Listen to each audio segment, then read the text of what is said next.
যে খবরটা আমি পার্সোনালি অনেক দিন ধরে অপেক্ষা করছিলাম শোনার জন্য, সেই খবরটা আজকে শুনতে পেলাম। এই খবরে ভারতের এয়ারফোর্স যতটা না খুশি হবে তার থেকে বেশি চিন্তায় থাকবে এখন পাকিস্তান। কেননা ফ্রান্স এখন ভারতের জন্য সেই ছাড়কে দিয়ে দিল যেটা এখনও পর্যন্ত ফ্রান্স কাউকে দেয়নি। এমনকি ফ্রান্সের সবথেকে কাছের মিত্র মানে গ্রিসকেও দেয়নি। ফ্রান্সের এক সিদ্ধান্তে পাকিস্তানের বায়ুসেনার সর্বনাশ নিশ্চিত।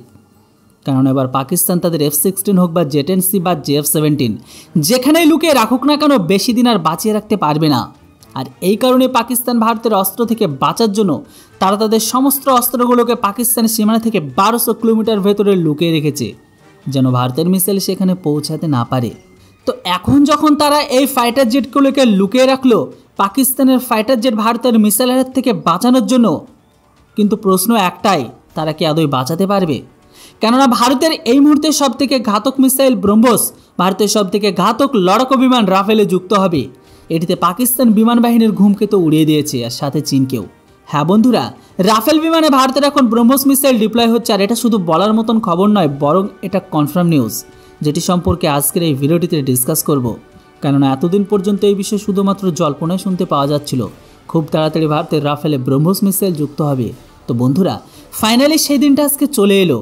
আর ফ্রান্সের তরফ থেকে এই পারমিশন এমন সময় দেওয়া হয়েছে যেখানে ভারতের রাফেল জেট পিওকের খুব কাছে উঠছে, যেটিকে পাকিস্তানের বায়ুসেনা আগে থেকেই নিয়ে চিন্তিত।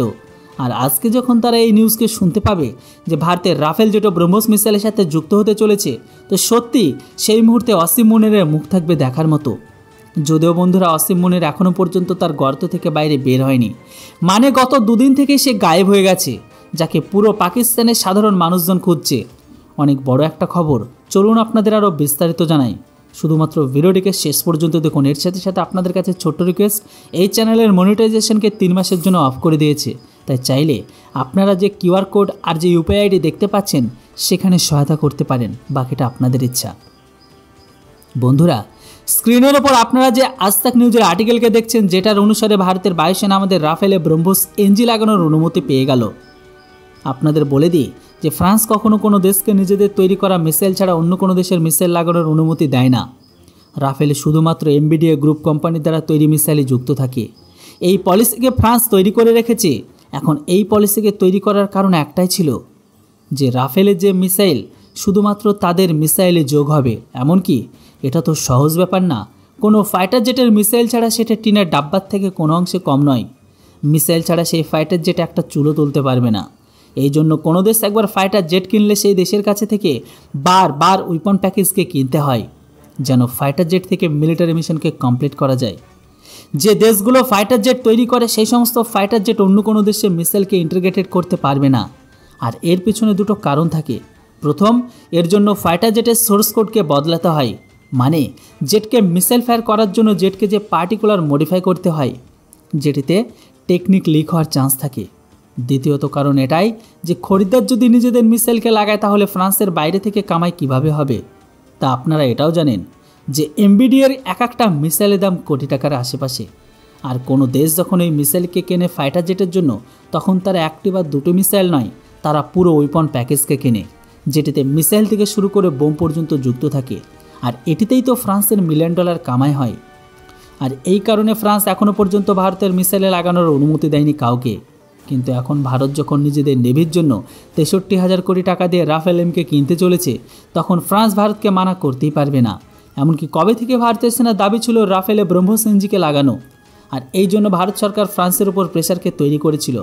কিন্তু এখন যখন ভারত পাকিস্তান যুদ্ধ শুরু হবে, এমতো অবস্থায় ফ্রান্স ভারতকে নারাজ না করে তারা তাদের রাফেলে ব্রহ্মোস মিসাইলকে ইন্টিগ্রেটেড করার পারমিশন দিয়ে দিল। কিন্তু এটিতে ভারতের বায়ুসেনা প্রচণ্ড খুশি, কিন্তু পাকিস্তানে পুরো শোকের ছায়া। কেননা রাফেলে যে ব্রহ্মোস এনজি ডিপ্লয় হবে সেটির রেঞ্জ 450 কিলোমিটার। এটিকে রাফেলে লাগিয়ে রাফেল 1000 কিলোমিটার ভেতরে ঢুকে এটিকে ফায়ার করতে পারবে। কিন্তু পাকিস্তান এখন এই কারণে ভয় করছে, কেননা রাফেলকে ডিটেক্ট করা তো অসম্ভব। এই ফাইটার জেটের RCS মানে র্যাডার ক্রস সেকশন একটি ছোট্ট পাখির মতো। এমতো অবস্থায় শত্রু বুঝতেই পারে না তাদের র্যাডারে কোনো পাখি উঠছে না ফাইটার জেট। আর এখানে ব্রহ্মোসের কথা তো বাদই দিলাম, এর কাঠ না পাকিস্তান না চীনের কাছে আছে। এমতো অবস্থায় রাফেল ব্রহ্মোস লাগানো একটি গেম চেঞ্জারের থেকে কোনো অংশে কম নয়। বন্ধুরা, এবার আপনারাই বলুন, রাফেলে এখন কোন কোন ভারতীয় মিসাইলকে যুক্ত করা উচিত আমাদের, নিচে কমেন্ট করে নিজেদের রায় অবশ্যই লিখে জানান। আমাদের ভিডিও যদি আপনাদের কাছে ইনফরমেটিভ লাগে তাহলে ভিডিওটিকে লাইক করে চ্যানেলটিতে নতুন হলে সাবস্ক্রাইব করুন। Thanks for watching. জয় হিন্দ, বন্দে মাতরম।